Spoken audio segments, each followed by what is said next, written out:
All right, guys. So we have Greg Humphreys on the show today. We're back with another Tukr'D Out in Queen City grounds. Cute little coffee shop, right, Greg? Great spot. It's not bad. Great spot. And what's cool about this pod in particular is that, like, you know me from my past. Like, literally, like, when it comes to, like, you knew about me before I knew about me, it's very accurate. And, like, let's be honest here. Like, I just want to say, like, as you know, I was a cool kid back then, I would think, right? Like, so cool. What's that mean? No, I mean, I've heard about the camping trips at the lake. I've heard about the neon phase. I know all the stories. So Hold up. Okay, so we can explore that if you want. No. This is about you. Okay. Whoa. Okay. We don't edit that. Marsha, do me a favor. Edit that out just a little bit. We don't need to know about that. I was cool, but thank you for sharing that intro. A little nervous now. Let's just go into the pod. Marsha, let's press play. Let's do it. All right.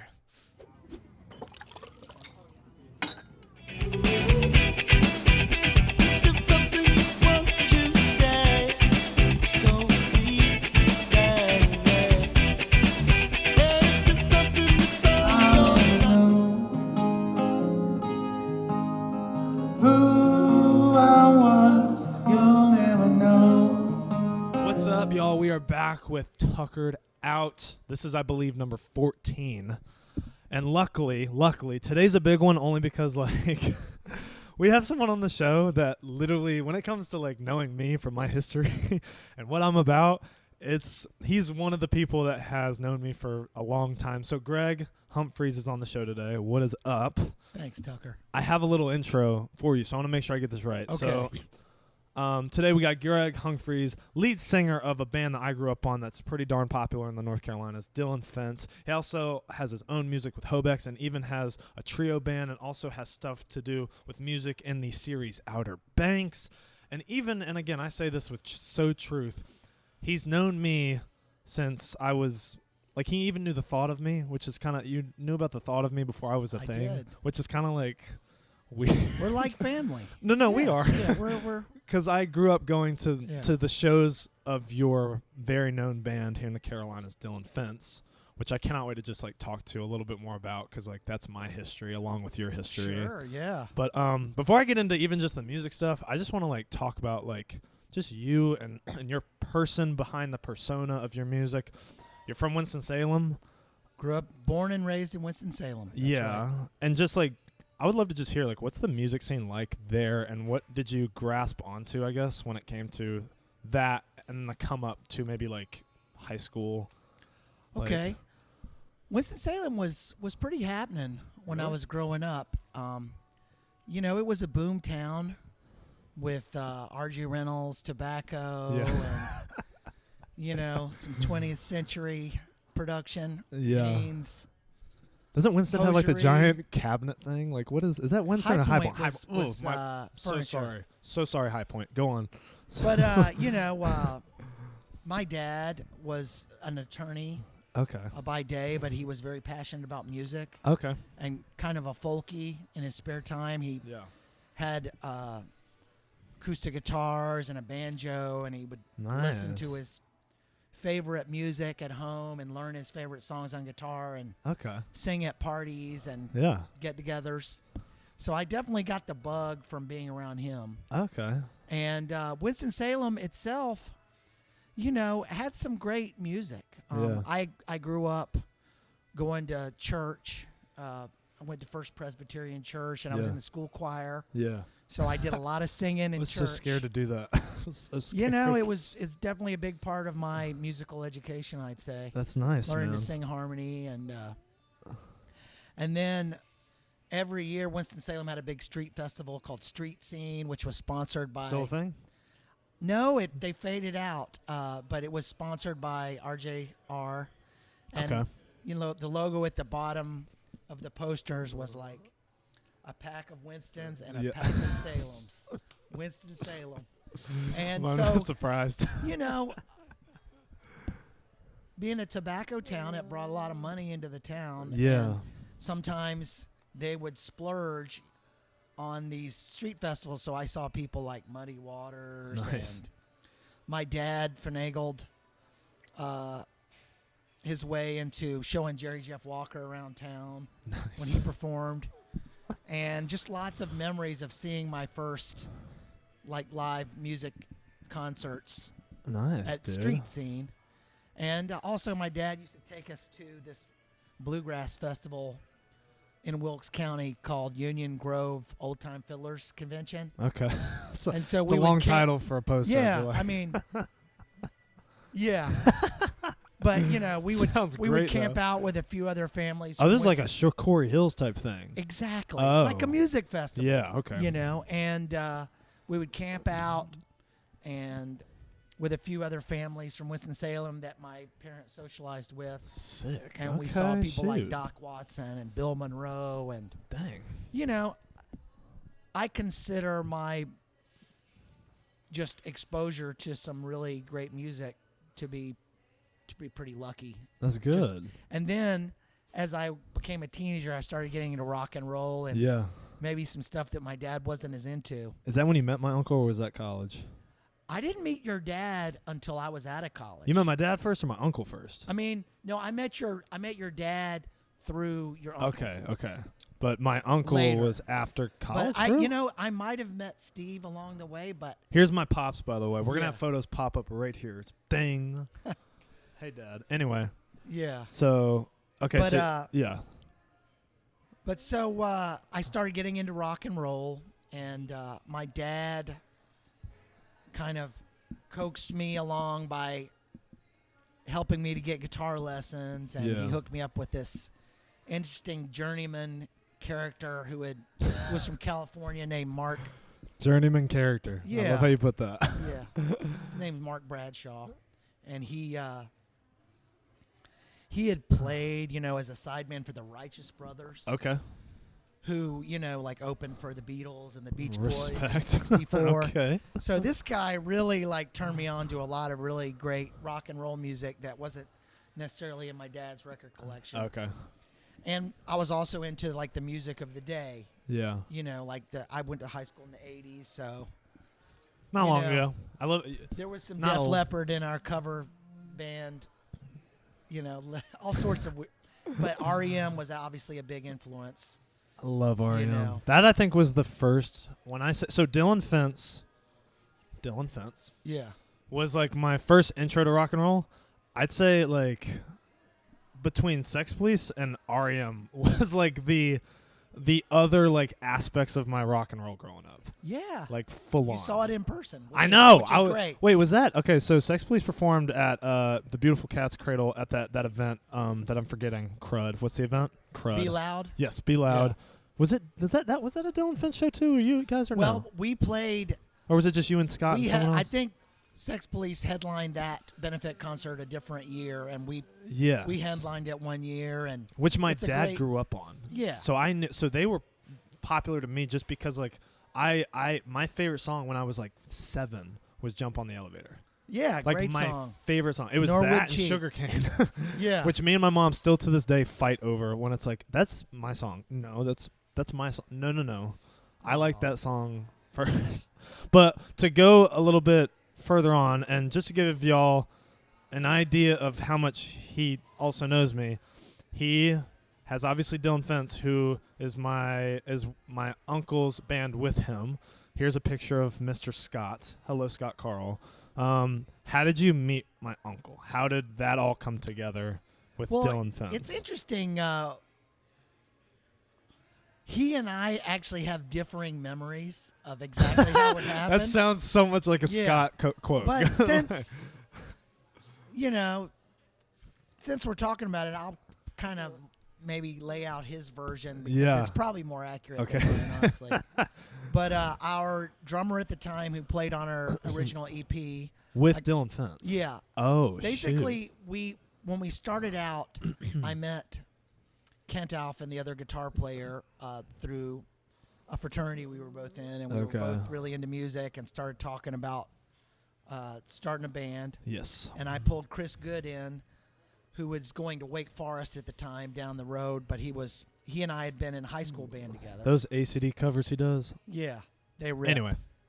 And then our friend Brooke Pitts was on drums. Okay. Brooke handed the drum chair to his older brother Trent, Okay. who was a really good drummer. Yes. And he played on our first EP. And Trent decided to leave, so we put out some feelers for a new drummer. I think Scott Carl saw the flyer. Yeah. And I remember calling Ed Morgan. Wow. He was the last to join that, or like I didn't know that. Yeah, but he joined before our first album, but after our first EP. Okay, but So- like Chris and Ken, who obviously like Chris and Kent they are- joined before Scott did. Yeah, I didn't know that. yeah, they're 3 of the Oh, 4 original members. shoot. So That's my young mind figuring stuff out. so right we've there. had 3 drummers. It's not Spinal Tap level, but it's but That's awesome. My yeah. goodness. So he answered a flyer straight up. Like that was. I think he saw the flyer and we contacted each other and I sent him the music and I remember him saying that he was really into the music and got really excited. And he came to a show. I always remember he was wearing a football jersey. Football. Well, he's a football fan. Yeah, and I just can't picture that now, but. And Trent played the first half of the show. Yeah. And Scott played the second half. Really? Oh, okay. Kind of show what he could do, Yeah. and he killed it. Yeah. You know, and I think for Dillon Fence, it was kind of like a Ringo moment where we're like, wow, this guy's Yeah. really pro. He's Yeah. here to play. And I That's guess sick. also Scott was maybe a little older than the rest of us. Yeah. So he had a different generational experience. Yeah. So he kind of brought this 70s rock and roll influence into the Which band. he still does. He still He brings certainly it in. does. Still does. So that kind of helped take us down the 70s rock and roll road. That's sick. You know, Thank you Marshall for sharing stacks that. and that sort of thing. Yes, thank you for sharing Yeah. that. We will get into more Dillon Fence as the podcast goes on, but I just want to ask a little bit more when it comes to just. I want to ask a question that I think I always like to ask. I've asked a couple people on the pod just because they are now parents, Yeah. and I just because now I'm starting to learn how important, like, just because I'm an adult now, like how important just you realize how important, like, say my mom is to my life, how much my dad meant.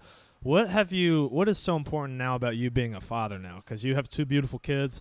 Are we allowed to put up a photo of you, Jim and Maya, and even wifey? Sure, you All can right. do that, yeah. Boom. Beautiful photo.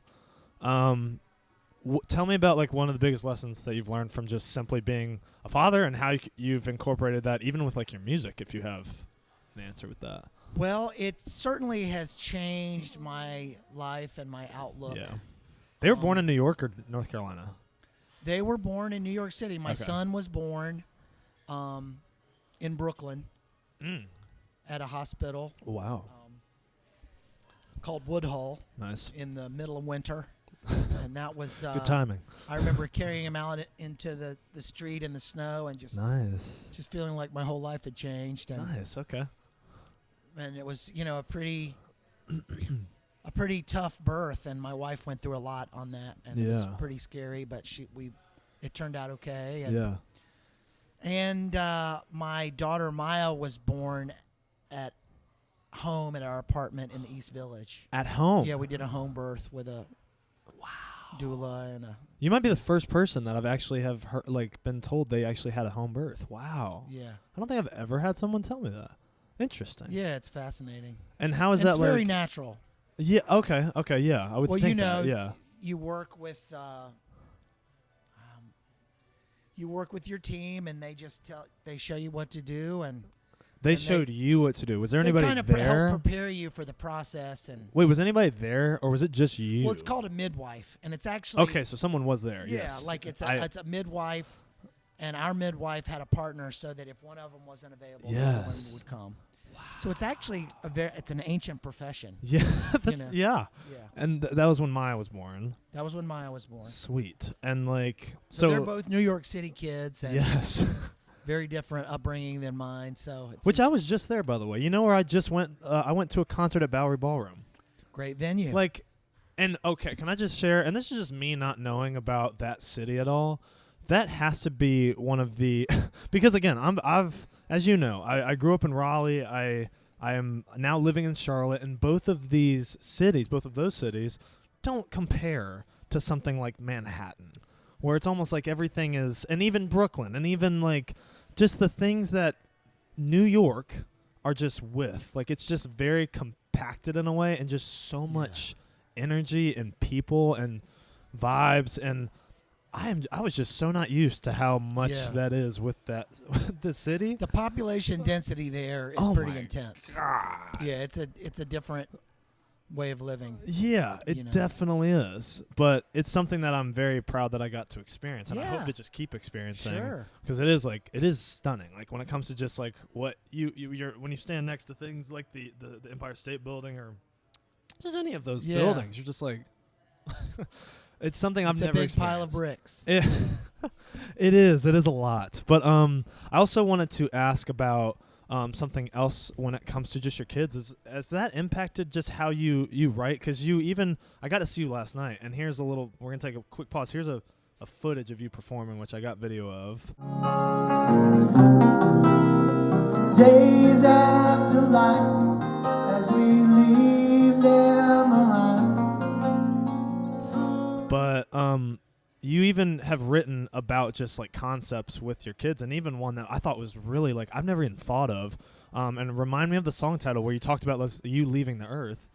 The song is called "You'll Never Know." Yes, during and it's COVID. On my most recent album, Disappearing, right? Yes. Yeah. And I guess that's before I talk about the song. Yeah. I'd say that's the main way that having children can change your life, is that it kind of takes you outside of yourself, because up until I had kids, my life was so self-centered. And then it becomes about, nurturing and keeping these human beings alive and helping them make their way. Yeah. And it just changes your perspective on everything. Yeah. But to answer your question about this particular song, I wrote the song during the pandemic. Yeah. And at the time, we were living in a small apartment in the East Village, and we were stuck there for 4 months. No car, no way to get out of the city, nowhere to go. Everybody's saying, watch out. Yeah, it was kind of that don't touch moment, as I was saying last night, where you didn't really know how. But you, by the way, heard in the crowd, you were like, oh, you heard the, oh, yeah. Through it was a moment, and New York City at that time was so different from anything I've experienced there before. It's probably quiet for once. It was very quiet, but you heard the sirens going up and down First Avenue, because all the hospitals downtown are on First Avenue, right above the East Village. Yeah.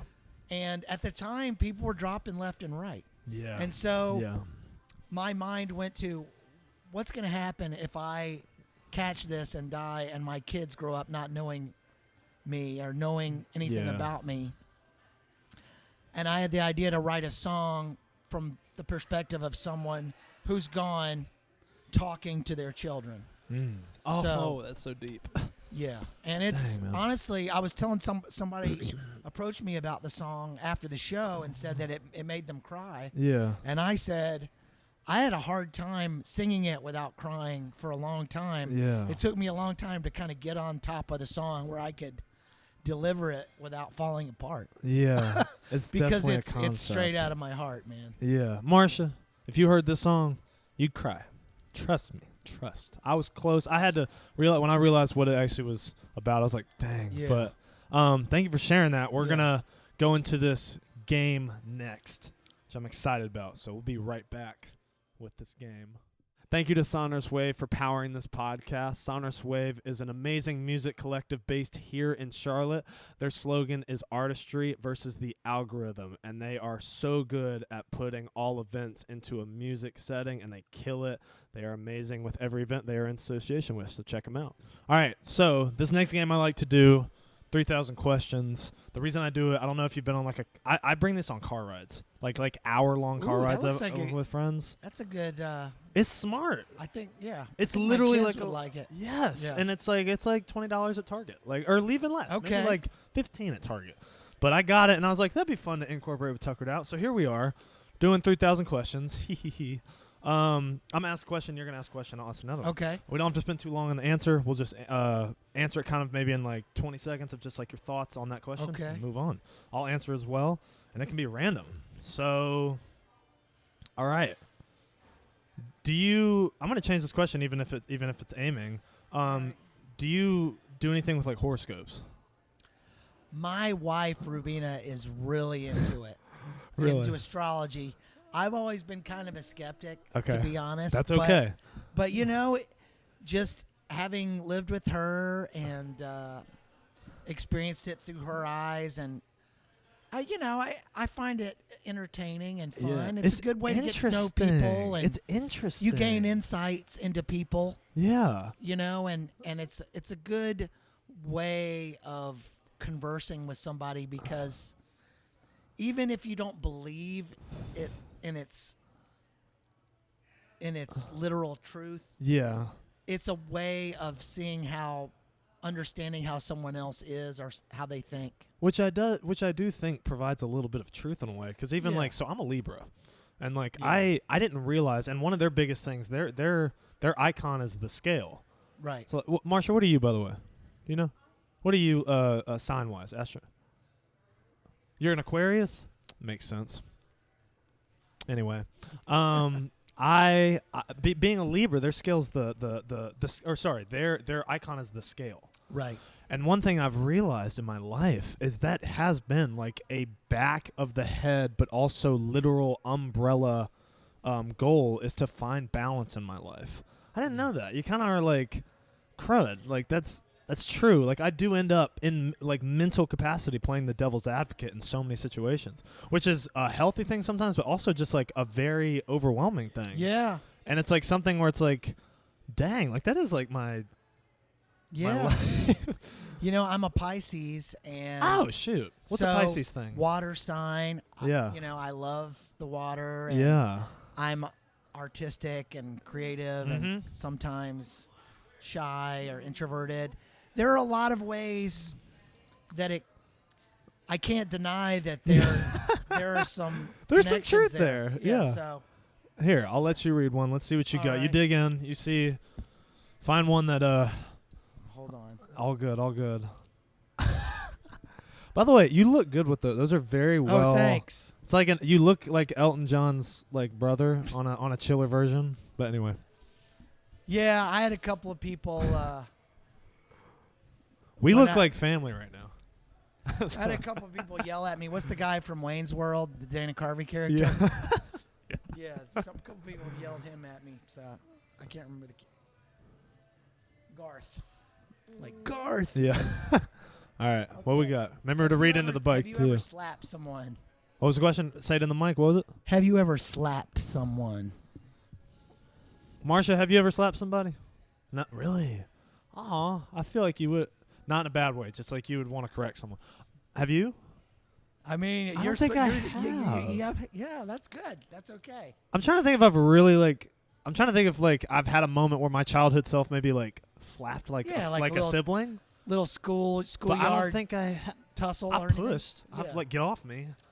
Slap is such a mean thing. Like a slap really is like an indicator that you're about to fight, and I'm not a fighter. You have to be really. A slap is impressive. I've never have to slapped be very. anybody. Have you slapped somebody? You've slapped somebody? I don't think so. Well, I got into a couple of tussles when I was a kid, so I'd say yes, I have. Okay. Interesting. I don't think that's a good question. I'm a lover. I'm a lover. I'm a lover, not a fighter. Yeah. Let's see.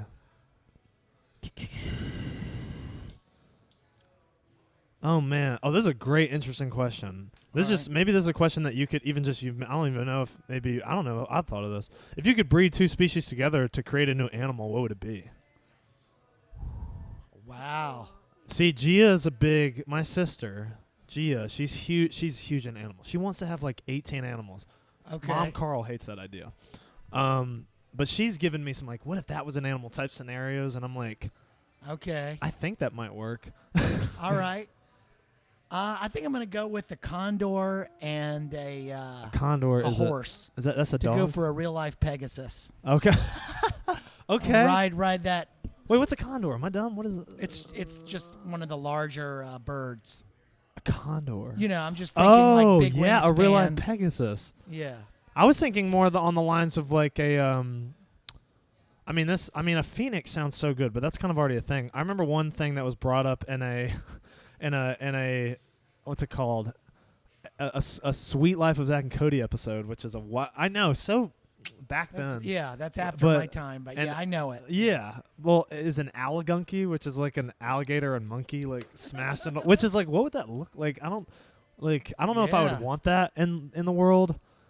Maybe like a I remember saying one thing that's kind of already a thing, but like a zebra and a like a giraffe. But that, I feel like in a way that maybe is already a thing. We just haven't seen it yet. I don't know, because they're in. Well, yeah, get ready for the the gene splicing era. Yeah. Did you see that news story about the dire wolf? The what?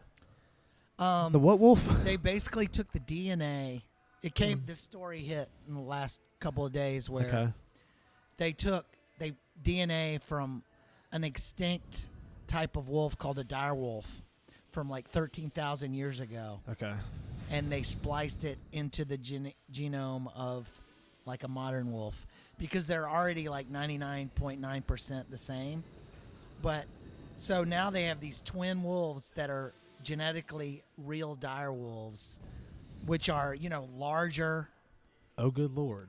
Than I don't like even you saying larger. Wolves and their even you saying larger. I'm like larger. So, it's just, so basically, the era of like bringing back extinct species is upon us. You or perhaps did you know the book Island of Dr. Moreau? Yeah, a little bit. Yeah. Do you This is just we don't have to go into detail about this, but do you remember when you did a Dillon Fence show and the Cobra lost in Raleigh was a thing?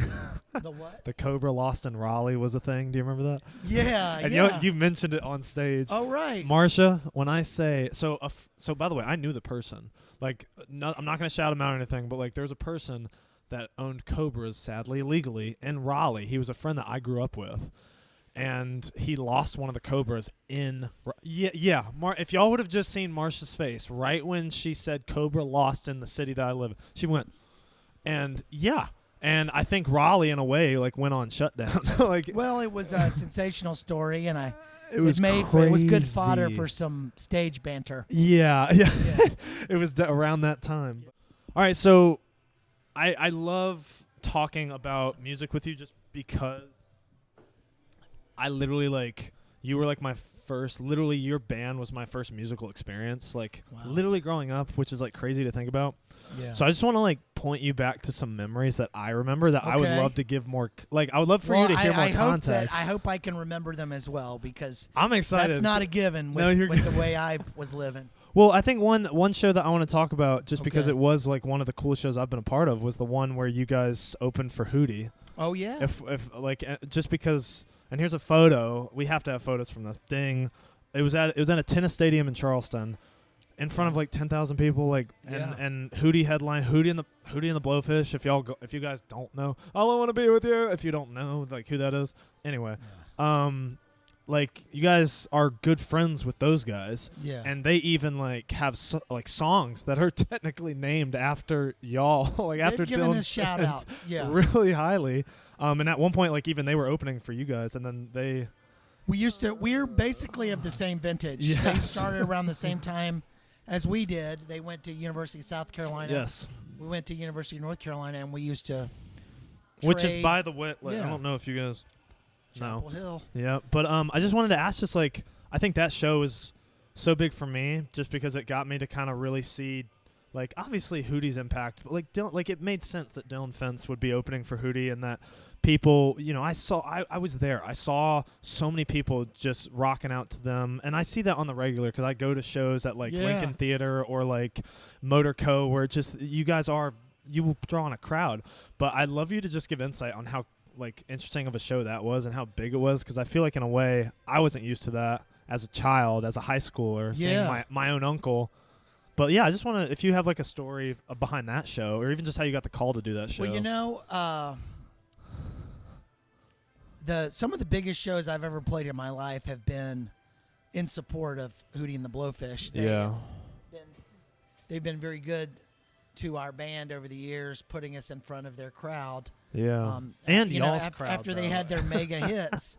I mean, we were kind of on the same path, and then they had these gigantic radio hits. It was like, what, Letterman saw them, and that was it? Like something? Like that's part of their... That's what Scott tells me. Scott tells me, that's like, the story. Someone saw them bang. But, I remember one show in Maryland at a venue called Merriweather Post Pavilion. All right. Literally, like, 30,000 people. And it was just like when they do human Creek, beings. It looked like just a field of wheat. Humans, as far as I could see. Not surprised. And it's kind of a challenge because they're not there to see us. Yeah. So you're doing your that. best to kind of win them over. But the opening band slot can be... It can be a lot. It can be a challenge. With the show at, I guess it's Daniel Stadium, something. I think that's the name. They have a new name for it too, because I drove past it recently. With the sponsor. It has a new logo on there, but I forget what it is. But it was an annual concert they were doing. They do a lot of stuff back there. They do a lot of benefit work. Which, by the way, can I say, Darius? I don't know if something was happening in the crowd of that concert, but I remember specifically. So I'm an NC State fan. Yeah. When I say that Darius roasted the hell out of NC State University that night. So apparently, I guess there was a rowdy NC State fan in the crowd that was wearing an NC State cap or something, which is such, like, I'm an NC State fan, but I know my fan base. I know my fan base. My fan base is, we can be a lot. I get it. Like, but I remember, are you a fan? You're a UNC fan, though. Yeah. Yeah. Okay, so here was what happened. I remember, and he said one sentence. I'll never forget it. And he was like, man, y'all need to calm down, because I see that NC State cap, and he's looking straight at him. He's like, like, when we see y'all on the schedule, because this is when South Carolina and NC State were having football games, like, pretty regularly. It's like, when we see y'all on the schedule, it's like playing Wofford. And I was like, ouch. I was like, why? Yeah, like, it was so painful to hear that out loud. Like, when you're hanging with these guys, there's a lot of sports trash talk. Oh, yeah. Darius dislikes State. I didn't realize how much of that. He even said it to my face when I met him. He was like, I was like, dude, I'm a State fan. He was like, oh, really? And I was like, yeah. Yeah. I'm a 16-year-old, like, not used to Darius, someone as high up as Darius Rucker. Yeah. I wanted to, real quick, so that concert happened. That was a fantastic concert. But there's another memory that I remember that y'all did headline, and it was a major show, and it was a show that actually kind of was like a comeback from COVID. It was the Walnut Creek show. Or no, sorry, it was the Red Hat show. The Red Hat show. That was a great one. That y'all Dillon Fence headlined that night. Yeah. And let me tell y'all, I don't know. I have pictures from the show. Here's me. I don't know what picture will pop up. But when I say that, like, people rushed that stage, and, like, I keep saying Walnut. Red Hat Amphitheater was not, like, quiet. That was a nice show. That was a great one. What do you remember about that show? Because y'all had it was an interesting thing because it was coming out of right out of COVID. The quarantine. Yes. And basically, shows that are booked at venues like that are booked way far in advance. Very like much if so. you see the Red Hat Amphitheater schedule, it's probably been in place for 6 months to plus. a year to maybe even longer. Traveling tours. So all of a sudden things were opened up. Yeah. But they didn't have that summer tour schedule booked out.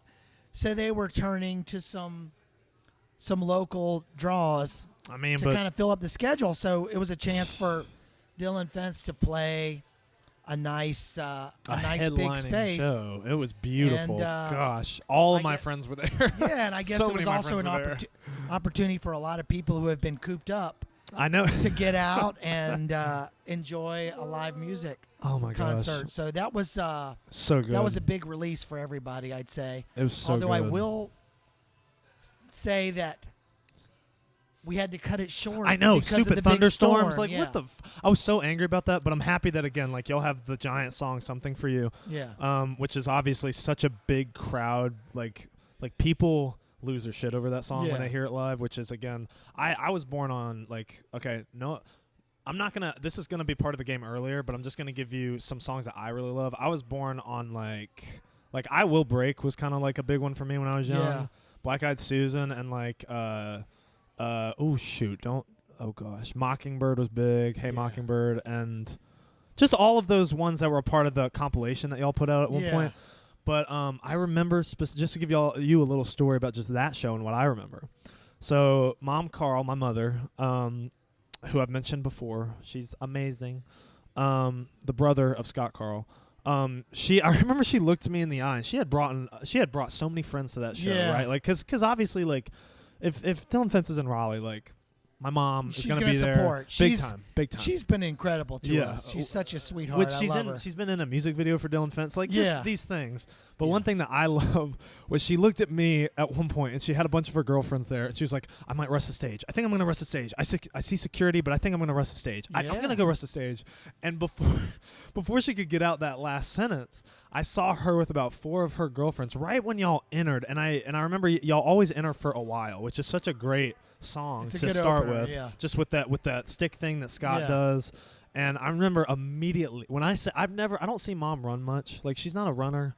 She was a swimmer, but and I was talking to my friend Daphne. I was like, "Hey, Mom!" Immediately, I could see her with the girlfriends ran across. Yeah. And I remember the security. The security's face said it all. They were like, but didn't stop it. Now that you mention it, I think what it was it was still kind of a social distancing. Like, we'll get together, but everybody's got to stay in their little pod. And I remember saying something on stage, you like, said, "Let them up." Like, "Hey, you might as well. If you guys want to come up to the front, I'm not going to complain." And people ran and they up. just all came up. The security looked we broke so the confused. rules. Oh, I didn't care. I'm not going to lie. Going back to that moment, I was like, "You better say that. This is Dillon Fence. People know this band. You might want to let people up there." And people had a great time at that show. That was a fantastic. Sadly, it was cut short. Ugh. Yeah, but it was a big crowd. It was great, man. Oh, that was a great memory for me, because that was like my sister was there, like Gia was there, and just a bunch of, like, it was good. Let's turn the tables a little bit more towards music, and I'd love for you to tell me about Outer Banks, dude. You had 2 songs, and even just one that was in there recently, Fall Into the Sea, which you performed last night, which, again, I saw. They're on tour right now. This is going to come out way later, but just, like, I'll put out a little thing just on Instagram literally today. But, like, they're on tour. Just tell me about how that all came together, and even just, like, I don't know, just, like, Outer Banks. That's the #1 show. It's a big show. It's a your song show was all on over it. the world. Your song was on it. And it's a music driven show. It is. So it's a great. And it's a Carolina show. It's a Carolina show. Like, they mention all, and the people that are the writers are from UNC Chapel Hill. The show was created by a couple of twin brothers named Josh and Jonas Pate, and their partner Shannon. Yeah. Shannon. I'm blanking on his last name. But these 3 wrote the show, and I actually listened to an interview that Shannon and Josh did, where they said they've been in TV and movies for a long time. Josh went to UNC. His twin brother, I think, went to Princeton. Which is why Armando Baycott was on the show recently too. Anyway, go on. So, but they Josh and Jonas are from, I think, Rayford, and they are North Carolina guys, and they moved out to L.A. and have been producing TV and movies for years. Yeah. And they said this is the first project they've ever done where they really felt the wind in their sail. And they made it in Charleston. Like everything, right, or something like that. Everything came together on this show. Yep. Netflix. Huge hit. Yes. And they like you said, it's set in Outer Banks. Yeah, in Wilmington. Yes. And they shot it in Charleston, I think, because the North Carolina legislature did away with the tax breaks that made it make sense. I mean, there's all sorts of little things, side stories we could go into, but basically Josh and Jonas were and are fans of my music. From Dillon Fence to now. So and they've been following me along the way, and we've stayed in touch. That's so cool. Well, one of my old roommates, Chris Peeler, was their roommate in L.A. Nice. And we have some history. Great. And I think Jonas told me that they played one of my tunes at his wedding years ago. So they have a connection with me and the music. And after the first season, I dropped him a line. I said, "Hey guys, if you need any music, this sounds like a good spot for me." And they said, "Well, just send us what you've been doing." And that's how the song "Blood from a Stone" got in the show, which was a song huge. I wrote with the drummer from the Electric Trio, Keith Robinson. We had done some co-writing Love it. for the Electric Trio album that came out right before the pandemic. Nice, dude. So man, so that was an incredible placement, and that's like helped get that album to over 500,000 on Spotify, etc. Come on. And then I've been sending the music since for every season, and this season they placed one from my most recent album, which is a quieter tune, but it's used in a quiet moment. So soulful, though. So relaxing and powerful at the same time. Yeah, thanks. Yeah, man. I was listening to some like in the past week just to make sure I was prepped, but like, and also just like seeing it live, like it, like I was like, yeah, this fits into Outer Banks. Like I was like, this is very much like, and even with this 4th season, because they are in a, like I watched it. I'm a giant fan of Outer Banks. Shout out Outer Banks. Good characters. Great characters. Very great storylines. Good dialogue. Yeah, and it made sense. They were on a lot of their shows on the actual sea. Like it's very it makes maritime, sense. as they say. Yeah. Yes. So just congrats on that. Thank you. And I guess, did they tell you that it would be in it, or did you find out? Well, I submitted it, and then, I would check in with them every few months, and then they got back in touch with me and said, "We're going to use this in episode 9," and did all the paperwork with the music supervisor, etc. Nice. But I've actually, this is an interesting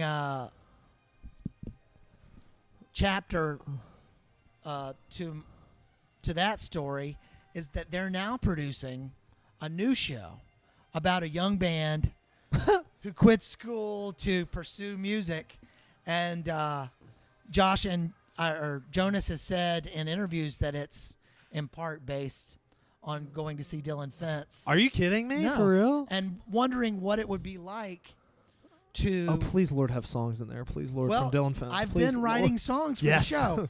Yes. Unfortunately, I haven't... You can't say much about that, though, right? I haven't placed one yet. Like, I don't think I have a song in the first season. Okay. But I feel like I'm in their circle now. And then I put like a Dillon hopefully Fence song in there? I'll get something in there. Part of the magic of this new show is that they hired actual musicians. Yes. To be the young band. Yeah. And also some of the other actors are musicians. Oh, and nice. songwriters. Okay. So, in terms of getting a song into the show, it's a little harder. It's harder because the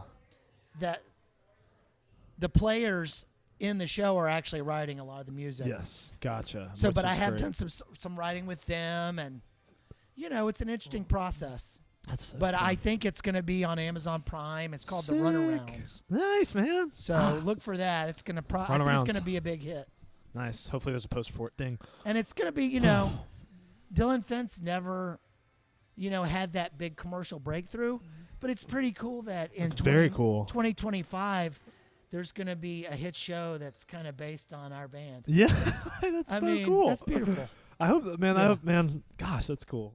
So this next segment that we're going to do, we have these things that are meant to do a little writing thing, because one thing that I found out about you, which I think is super cool, and you do what I do as well, is you love making your own cover arts, and you love just like doing drawing and that type of stuff, which is so beautiful. Here's an example of one of his beautiful cover arts. Dang. Thanks. Disappearing's cover art is so cool, by the way. Thank you. I was like, I don't know. It just took me a minute to realize that, like, he made that. Oh, shit. Like, I want to make that too. You. So this is the task. Okay. I have 3 questions for you, because you know me pretty well, and I grew up knowing you, but you also in a way grew up knowing me. Just growing. Yeah. I want to see if you know some things about me that I know about Dillon Fence, since that's the band. So, but here's our task. While we're doing that for about 3-4 minutes, we are gonna draw a cover art that we think represents the other person pretty well, and then we'll show it to the camera. Okay. And so you'll draw for me, and then I'll draw for you. Just a cover art that, in a way, right now, just from the vibe, we think we're matching. Okay. So I'm gonna put on the timer, and then I'm gonna go to the straight question, and we have markers to just draw. All right. And we'll go from there. Okay. Random, right? Anyway, very random, but very fun. Yeah. All right, here we go. So we're starting. So let's do this. Let's see. All right. I'm gonna. So first question, and I'll kind of also like tell a backstory. Okay. What is my favorite Dillon Fence song? I don't think you're gonna get this as quickly. Sugar as you think. cane. So it used to be. Ah. It used to be. Okay. All right, wait. I'm trying to think of like what is incorporated with your life right now. Right now, I think one that I've really, really loved that I've actually listened to a lot more as of recently, and I have just on my radar is Black Eyed Susan, because it changes. You know, I'm proud of that song. I think that bridge of that song is maybe just from a songwriting perspective is probably the best bridge. It is really good. I've written. Like it's and a really it's like cool an explosion. harmonic movement. It's an explosion. Like you can come back into it, and people will, I think it's always cool to have like a yelling like Black Eyed Susan and also, as I said, like I'd say Francis is up there for me. Like that's just such a groovy song. Which, by the way, a song that you Blood from a Stone has like a sugarcane vibe. I don't know if like it's like kind of it's interesting. Like just having learned a lot about music since I first started writing songs. Yeah, it's kind of a Latin rhythm. Yeah, it's kind of a samba rhythm, which has been adapted to rock and roll. It's hard to put into words. But it's kind of like that, Yes. It's like a clave rhythm. Yes. So, that rhythm was adapted into, rock and roll and funk and soul because, all the rhythms go back to Cuba and eventually Africa. And, it's this giant melting pot of rhythms and musics that makes American music what it is, Yeah. All right, here's the next question. I love I have such a good idea for your next cover art. Oh my gosh. You can use this if you want. Where have I seen you in concert the most? What venue? I'd say You'll get this. Cat's Cradle. No. I don't think it Lincoln is Cat's. Theater. Yes, Lincoln Theater. I think I've seen you at least 5-6 times at Lincoln Theater. I've had to. That's amazing. I think. I could be wrong. It may be. No, Cat's Cradle has to be second. And I think Motor Co. would follow that in third. But I also am like thinking of Scott right now because all right, well, where have I seen Scott a lot? Because if I've seen Scott a lot, I most likely have seen Dillon Fence a lot. Well, you've probably seen us as much or more than almost anybody. So. Well, as of recently, yeah. But I would say because you're a supportive family member. Yes, but I think ultimately, like again, because the songs are actually really good. Thanks. It's not hard. Summertime's also. Is it summer? Summer's Summer, that's easily one of my favorite. That's just that. A good one. Dun, well, hello. Like that. I'm like, yeah, that's fire. Anyway, I mean, when I described that Rosemary album, it's so good. It's kind of like that first album where it's like your greatest hits. Yep. From like the previous 5 or 6 years of coming together as a band and developing and following up that first album with the second album is a big. It's big. It's a big jump. Okay, here's my next question. What is my favorite Dillon Fence concert that I've been to? What do you think it was? I'm gonna say maybe the Red Hat Amphitheater. That's 2, okay. Not 1. All right. What do you think number 1 is? And then, by the way, time is up with these, so we got to stop, and I'll show you the cover in just a second. But what do you think number 1 is? I don't know. You don't know? I don't know. It has to, and I say this with so truth, it has to be the P Street show. Yeah. It had to be. It's when you had, because it's Kent is the other guitar player. When Kent's on stage, that's the band. That is Dillon Fence because we developed this thing together with our guitars. Yeah. But having Mark Bryan on stage, dude, Mark was there. Yeah. Mark he brings in a crowd. He brings it. He brings his own crowd, and he's also he's been performing on big stages for so long. Exactly. He brings a lot of performance energy. And dude, that place was fun. packed. Yeah. Like that place, I'm was surprised they don't do more concerts there. Like I was like, why? Like this is perfect for that area. And you know, they were supposedly that was the beginning of a concert series. I hope so. But I don't know if they've done any more. I don't since know then, either. But anyway, yeah. all right. Let's do this. Let's all right. let's share where we're at. So Marsha, don't laugh at me. You've been bad. Marsha's been bad. She'll roast me so quickly with eye contact, like Tucker, really. But I want to explain. So show what my artist, my Should cover I show right you now. first? Show me. I already kind of see it. Okay, so I don't get why these people draw better than me. What? Show Marsha how good this is. That's crazy. I'm not. you can't. Okay, this is not fair because here's mine. But let me stop. Marsha just did. Okay, but let's explain. Let me explain. So this is what I did for Greg, but here's why. Because he's on tour right now, and because because he's a guitarist, I was thinking, and so these are lights coming down. These are more, and it's like, you know how you when you see a crowd, you don't see features. Yeah. So this would be like the feature, not many features of people, just heads of people, just heads, and then just the guitars laid out for you to perform. Yeah, and that would just be like the cover art, that's a because cool layout. But like that's not that. Well, the thing about this is, I was going to do a line here to show your shirt. Yeah. I didn't have time, so now it looks like you're just. That's messing with me. How good that is. All right, here, I'll take that because I'm gonna keep it. All right, we're gonna go into the next segment. But yeah, caricature was actually one of my pursuits at one That's point. fantastic. All right, how we doing? We're good. Okay, so the last segment I like to go into is I kind of hide it from artists what it is, but I like to call it a honey roast. And a honey roast simply for me just means I like to give the artists, whoever I have on here, is just kind of their flowers from my perspective of just like what I've learned. Thanks. So I'm just gonna start with like I think one thing that you know, but I really want to hone in on is like you and your band Dillon Fence were my first actual. You guys were the start of what I thought music was, like what I knew music was. Just that was the start, and I think I don't give credit to my uncle enough about that. Of just like, I don't think you realize like that was like where I began my love for it. Yeah. And like it's led to things like Tukr'D Out. It's led to the curiosity of my other interests in music. It's led to me knowing what a concert is, like simply.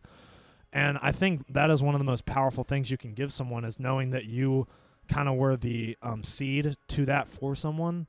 And I truly can say, like, what you've created with Dillon Fence. And, again, I think this could be with so many other people, but I think, again, luckily I'm able to tell you straight up. Thank you. But, like, thanks, Tucker. It literally was the seed to kind of what I know about music now and me wanting to create when it comes and show off the artists that I love. And then also, again, I think one thing that you know, but, like, I have so much fun at Dillon Fence shows, and even just now the shows that I got to see. He was in a show last night here in Charlotte at Resident Culture, and it was so beautiful just because it was a new aspect that I've known you in the Dillon Fence show where you're rocking, but it was so much more soulful, harmonized wise, more just intensely, and so much more slowed down, and something that again I haven't experienced as much because of where I've grown up with, but I got to see, and I'm just so proud I got to see it because ultimately it's just like, okay, Greg has that too. Good to know. Like, and it's still so stunning to hear. Thanks. And even just like now that you're in just a different musical journey that you are maybe like 20 years ago, and